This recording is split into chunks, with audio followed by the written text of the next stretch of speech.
தேவமாதா மோட்சத்துக்கு அழைத்து கொள்ளப்பட்டதின் பேரில் ஜெபம்.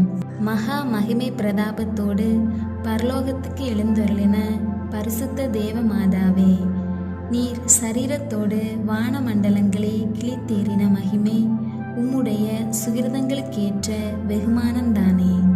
அதேனெனில் மண்ணால் உண்டாக்கப்பட்ட சரீரம் மண்ணாய் போக வேணுமென்று ஆதாம் செய்த பாவத்துக்கு ஆக்கினையாக கட்டளை இருந்தாலும் உம்மிடத்தில் அப்படிப்பட்ட பாவத்தின் அடையாள முதலாய் காணாததினால் அதற்குள்ள ஆக்கினையும் காணவில்லையே.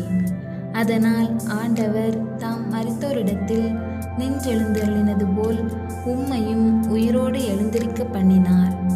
தம்முடைய சரீரம் அழியாமல் இருக்க பண்ணி தம்முடைய திருத்தேகம் 4 வரப்பிரசாதங்களால் அலங்கரிக்கப்பட்டது போல அவ்வலங்காரத்தை உமது சரீரத்துக்கும் கொடுத்தார். கடைசியாய் அவர்தாமே சரீரத்தோடு வானத்துக்கு ஏறினது போல உம்மையும் அந்தபடி ஆத்ம சரீரத்தோடு ஏற பண்ணினாரே.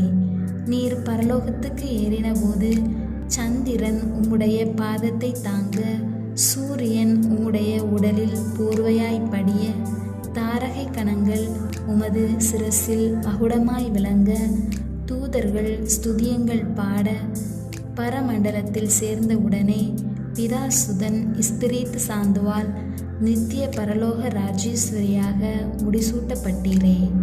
இவ்வித வெகுமான மகிமையோடு பரலோகத்துக்கு எழுந்தருளிய உம்மை கண்ட அடியேன் இன்றுதானே உம்மோடே பறந்து வரத்தக்க ஆசையோடு இருக்கிறேன்.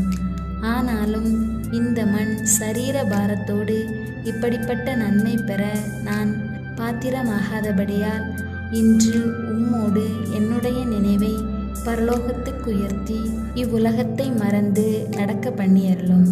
அப்படியே சாகுந்தனையும் உம்முடைய சலுகையால் நான் நடந்து உமக்கு பணி செய்து என் ஆத்துமம் பரலோகத்தில் சேர்ந்து எக்காலமும் உம்மை கண்டு ஸ்துதித்து மோட்ச ஆனந்தம் அனுபவிக்கும்படி கிருபை பண்ணியருளும். ஆமென்.